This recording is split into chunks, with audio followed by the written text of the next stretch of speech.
చెప్పిందే జరిగిందా? ఏ నిమిషానికి ఏమి జరుగునో ఎవరు ఊహించెదరు? విధి విధానమును తప్పించేందుకు ఎవరు సాహసించగలరు అంటూ ఎన్టీఆర్ లవకుశ సినిమాలో సీతను రాముని ఆజ్ఞతో లక్ష్మణుడు అడవిలో వదిలిపెట్టేటప్పుడు వచ్చే ఈ పాట 6 దశాబ్దాలు దాటినా తెలుగు ప్రజల గుండెల్లో చిరస్థాయిగా నిలిచిపోతుంది.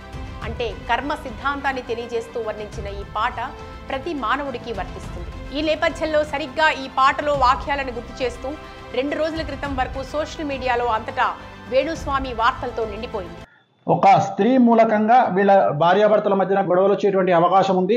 అతను సెలబ్రిటీలపై వారి జాతకాలను విశ్లేషిస్తూ చేసిన కీలక వ్యాఖ్యలు దుమారాన్ని రేపాయి. ఏకంగా జర్నలిస్ట్ ప్రతినిధులు మహిళా కమిషన్ కు ఫిర్యాదు చేసే వరకు వెళ్ళింది. కాగా ఇప్పుడు సడన్ గా వేణుస్వామి నుండి టాపిక్ మొత్తం నాగార్జున వైపు మళ్ళింది. ఏ టీవీ ఛానల్లో చూసినా ఎన్ కన్వెన్షన్ వార్తలే కనిపిస్తున్నాయి. హైటెక్ సిటీ ప్రాంతంలో అతి విలువైన 3.5 ఎకరాలు అంటే సుమారు 100 కోట్లు విలువ చేసే భూమిని కబ్జా చేశాడు అంటూ వార్తలు వస్తున్న క్రమంలో అందరి దృష్టి నాగార్జున వ్యక్తిగత కెరీర్ కుటుంబంపై పడింది.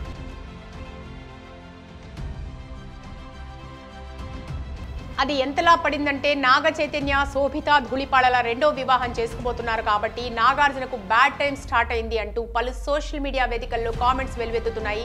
ఈ ఇష్యూని హైలైట్ చేస్తూ రీసెంట్ గా వేణుస్వామి చెప్పిన వ్యాఖ్యలే ఒక్కొక్కటిగా నిజమవుతున్నాయంటూ మళ్ళీ ఆయన చెప్పిన జాతకాలను తెరపైకి తీసుకొస్తున్నారు. 2027 నుండి వైవాహిక జీవితంలో సమస్యలు అనేటువంటి ఏర్పడతాయి.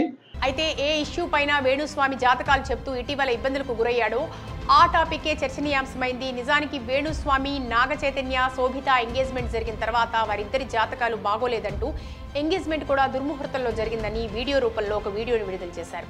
ఆ వీడియోలో నాగ చైతన్య శోభిత జాతక చక్రాన్ని ఒక బోర్డుపై రాసి వివరిస్తూ జాతకంలోని నష్టాలను తెలియజేశాడు. వీరిద్దరి జాతకం 10% కూడా కలవలేదని 2027లోనే వీరు విడిపోయే ఛాన్సెస్ ఉన్నాయంటూ చెప్పుకొచ్చాడు. వారి విడిపోవద్దంటూ కూడా కోరుకున్నారు. అంతేకాక సమంత నాగ చైతన్య జాతకమే 50% కలిసింది. అయినా వీరు విడిపోయారు. శోభిత నాగ చైతన్యాది మాత్రం అస్సలు కలవలేదు అంటూ వివరించే ప్రయత్నం కూడా చేశారు. ఇప్పుడు ఈ అంశాన్ని నెటిజన్స్ తెరపైకి తీసుకొస్తూ వేణుస్వామిని హైలైట్ చేస్తున్నారు. అతను చెప్పింది నిజమైందని, శోభిత రావడం మూలన నాగార్జునకు ఆర్థికంగా బ్యాడ్ టైం స్టార్ట్ అయిందని, అనవసరంగా వేణుస్వామిని ఇబ్బందులు పెడుతున్నారు అంటూ కొందరు భావిస్తున్నారు. శోభిత జాతకంలో చాలా ఎక్స్ట్రీమ్ ప్రాబ్లమ్స్ కనిపిస్తూ ఉన్నాయి. సో ఒక స్త్రీ మూలకంగా వీళ్ళ జాతకంలో వీళ్ళు విడబాటుకు గురయ్యే అవకాశం ఉంది. ఇంకొందరు మాత్రం అది ఏదో యాదృచ్ఛికంగా జరిగింది, నాగార్జున తప్పు చేశారు అందుకే నష్టపోయారు, కానీ కుటుంబ విషయాలకు వేణుస్వామి చెప్పిన దానికి ముడిపెట్టొద్దు అంటూ వ్యాఖ్యానిస్తున్నారు. ఏది ఏమైనా ఎక్కువ శాతం జాతకాలు తప్పు చెప్పే వేణుస్వామి ఏ విషయంపై ఇబ్బందులు ఎదుర్కొన్నాడో ఆ అంశమే ఇప్పుడు రాష్ట్రం అంతటా చర్చగా నడుస్తుండటం గమనార్హం. దీనికి మూలంగా ఏ నిమిషానికి ఏం జరుగుతుందో అర్థం కాని విచిత్ర పరిస్థితుల మధ్య మానవుడి జీవితం ఉందని ఈ సంఘటన ద్వారా అర్థమవుతుంది. అలాగే వీరి సమస్యలకు ప్రధానమైనటువంటి కారణం ఒక స్త్రీ మూలకంగా ఉంటుంది.